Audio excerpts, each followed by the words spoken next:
The evil business of breakfast cereal. Let's check it out. Ordinary things. We're ordinary things. Evil? I've never been a big cereal person. Only in, like, school did I get, like, the school breakfast. That's when I got some cereal. Explained. But I never really invested in myself. Like, it's very dry, and then you gotta, like, put the milk with it. Like, extra steps, bro. I like throwing stuff in the oven. Today's ordinary thing? Guys, you know what sounds good? How about, like, some caramel drizzle on top of that cereal? Would that be good or no? Cereal. But what is cereal? Cereal is a popular breakfast food made from processed grains. It can be consumed with milk, yogurt, or straight from the box if you're lazy and or stoned. Today, cereal boxes crowd the shelves at supermarkets across the globe, and in America, it's estimated to be a $10 billion a year industry. Sheesh. Wait, there's a Monopoly cereal? Since but yeah, I've never been a connoisseur of cereal. Even though I be eating chips all day and they're dry. But yeah, just cereals. However, I used to always, I'd rather, I would always add peanut butter on my cereal. And it was good. It was actually really good. Putting it in Reese's Puffs plus peanut butter, guys. Don't knock it till you try it. the same league as American institutions like the NBA, pornography, and gun stores. Hey. Where does cereal come from? While the morning-based consumption of grain can be traced all the way back to the gruel-eating ancient Greeks, breakfast cereal as we know it began in 1863 with a mustache-phobic religious maniac named James Caleb Jackson. The owner and operator of the United States' most popular Puritan health spa/sanatorium, Jackson invented breakfast cereal as something. All right, we also get to know how it was invented. Let's go. So you just take the stuff that grows from the ground. I guess you crush it up and eat it. I don't know how's grains processed, fam. Served to his patients. He called it granula, and it was made from dried gram flour dough, broken into rock-hard pieces, and then soaked in milk overnight. Jackson was an early proponent of clean, bland eating, and he enforced. Like we eat that's our bread. That's our breading. Look at it, bro. Do we eat that? Okay. His rigid diet on his patients as a. It looks like some sort of like something in your lawn you don't want there. No. Cure for the mortal sins of drunkenness and masturbation. Cereal spread like wildfire through the health spa and religious nutjob communities, which were tightly entwined in those days, as they are today. But back then, spas were more concerned with stopping you from beating your meat than with realigning your chakras. But while Jackson had his hands full with a what is he even talking about, bro? I came here to learn about cereal. madhouse of guilty wankers, someone took his recipe and improved it. Another spa owner named John Harvey Kellogg took Jackson's initial recipe, softened it, changed one letter of its name, and brought it to mass market. Well, that's sad. We're behind. Yoink! Yoink! Granola was born, Ugh. and it was the beginning of It looks so dry. a cereal empire that would take breakfast tables by storm. It looks so dry. It looks like fried chicken. But mixing milk with dried wheat didn't really take off until it connected with the 20th century's true religion. Money. Money, man. Hey, who else like money? I like money. Opportunity. No, money. You see, cereal's omnipresence is less a result of its deliciousness and more a consequence of its convenience. They have energy clusters. You know what pisses me off? When brands sell a product that is marketed as an energy product, but there's no caffeine. Please, that is the most annoying thing. Like, if there should be a law. They cannot put energy on their products.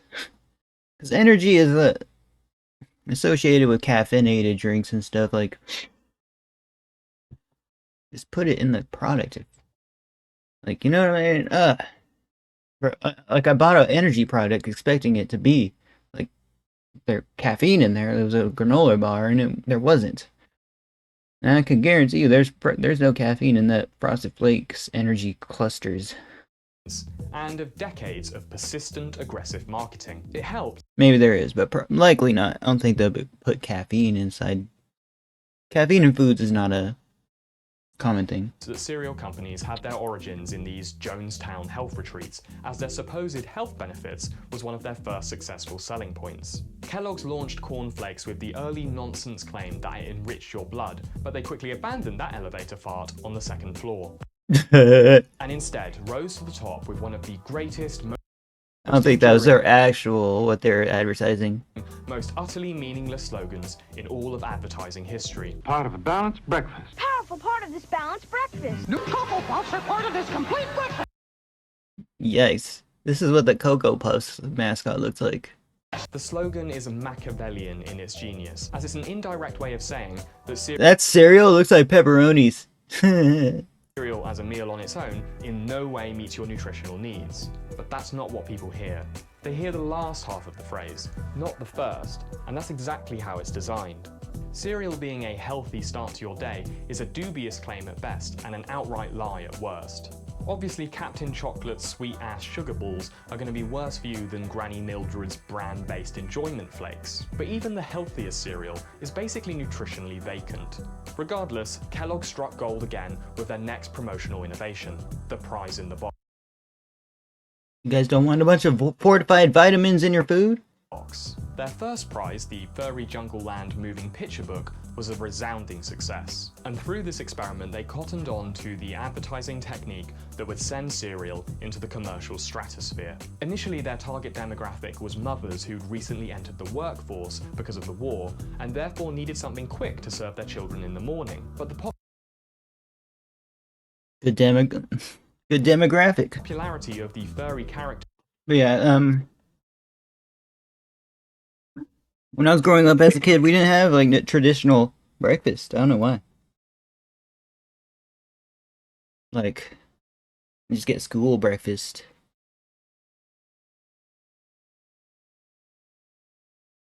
I think in elementary school we I don't even know. I don't even remember what my dad gave me for breakfast in elementary school.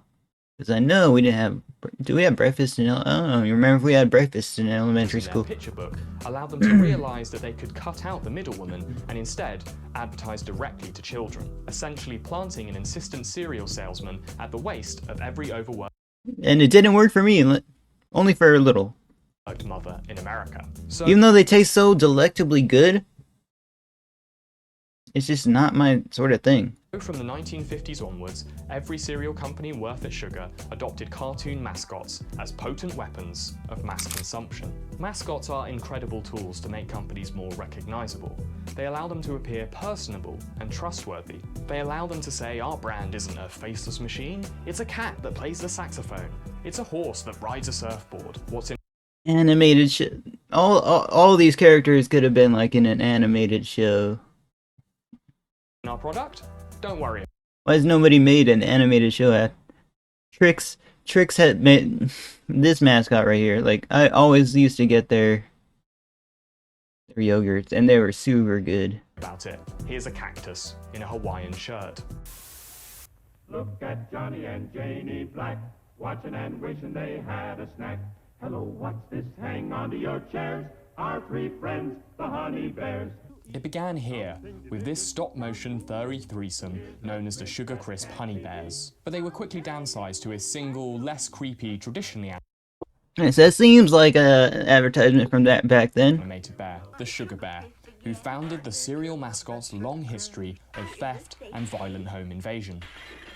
Continuing on the fairy tale theme, Kellogg Also seems like something from the night way back then. launched what would become the longest-running ad campaign of all time. Oh gosh, here we go. Rice Krispies Snap, Crackle, and You know, I like Rice Krispies as a cereal and as a marshmallow infused treat.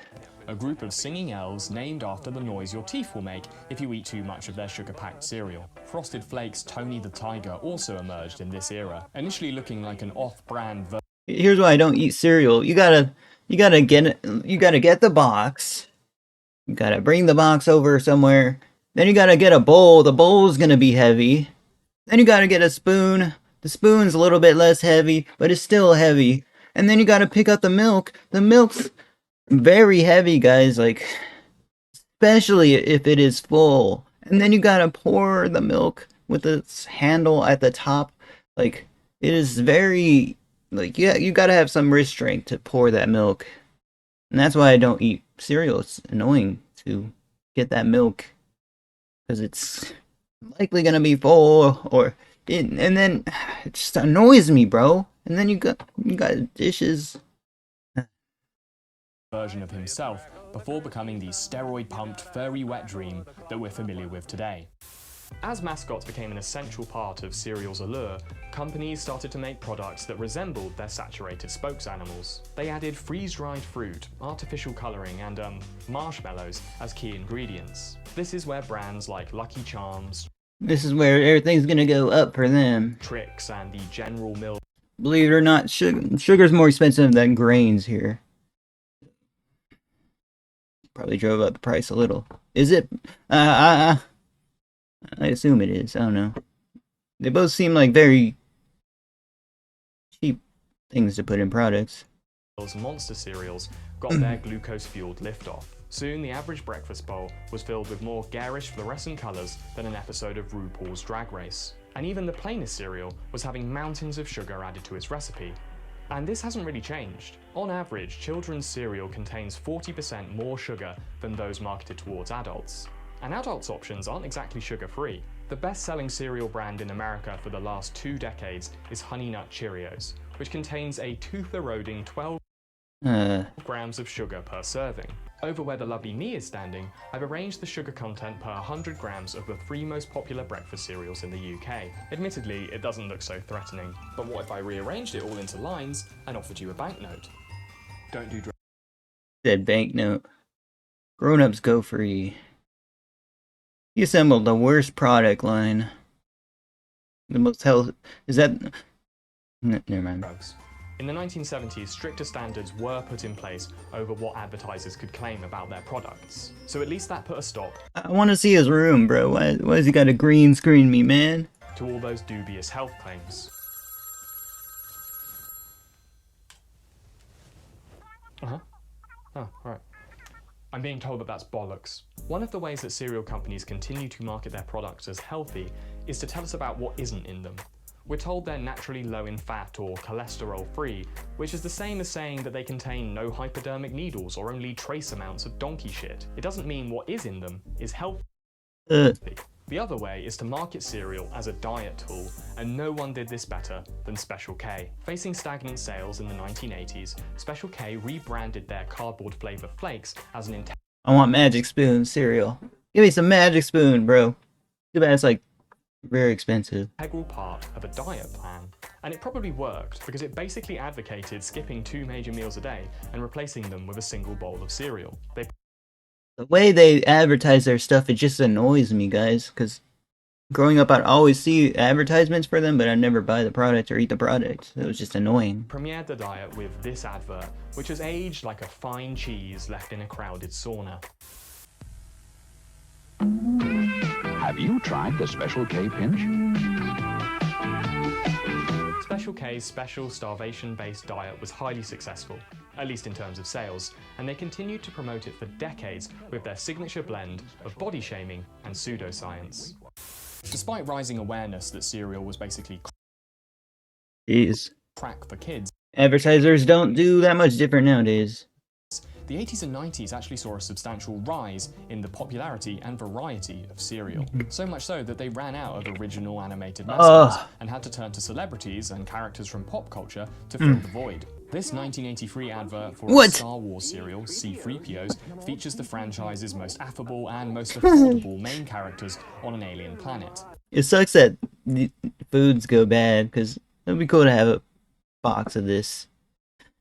I'm sure the cardboard is like eroded just somehow. Because nothing says flavour like a pair of effeminate robots surrounded by a tribe of tumor monsters. Morning, kids. It's a Pac-Man day with my crispy corn Oh gosh, bro.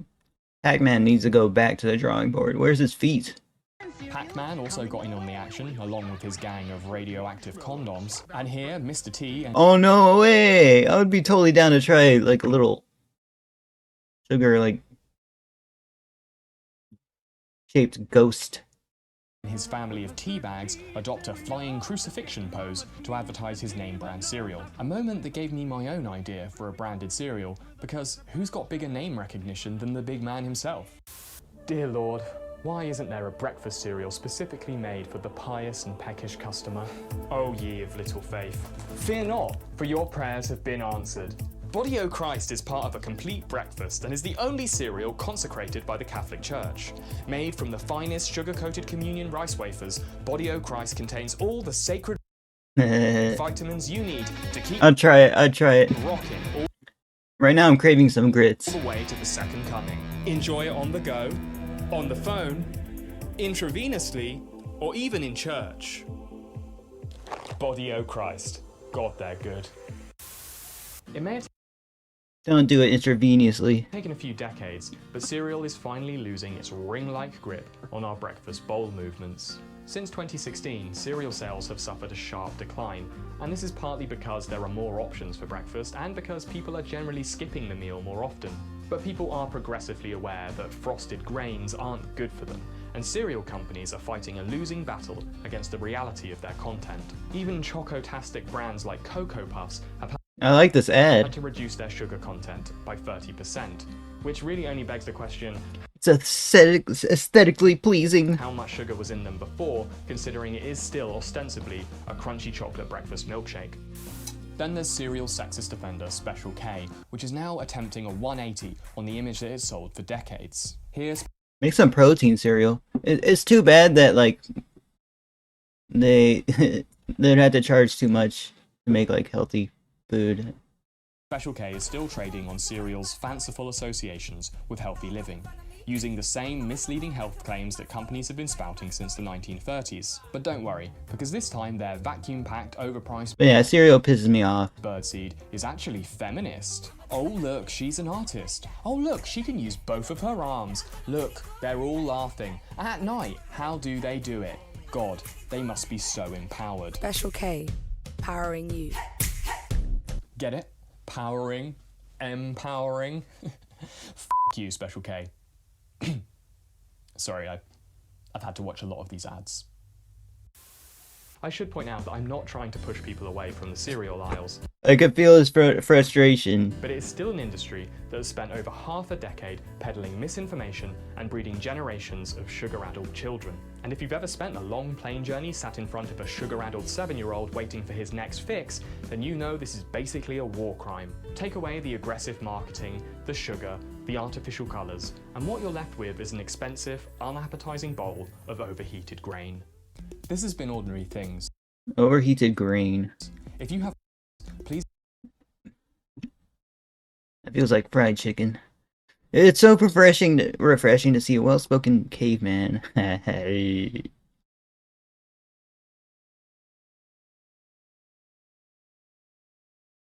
Mexico, since this year, all the cereal and any other bread, candy, mascots have been removed and are forbidden. They also put huge, ugly black seals in front of the packaging, stating that it high in sugar, high in calories, high in sodium. I think it's a good start. What do you think about this? Check out Ordinary Things in the description, and I'll see you guys next one.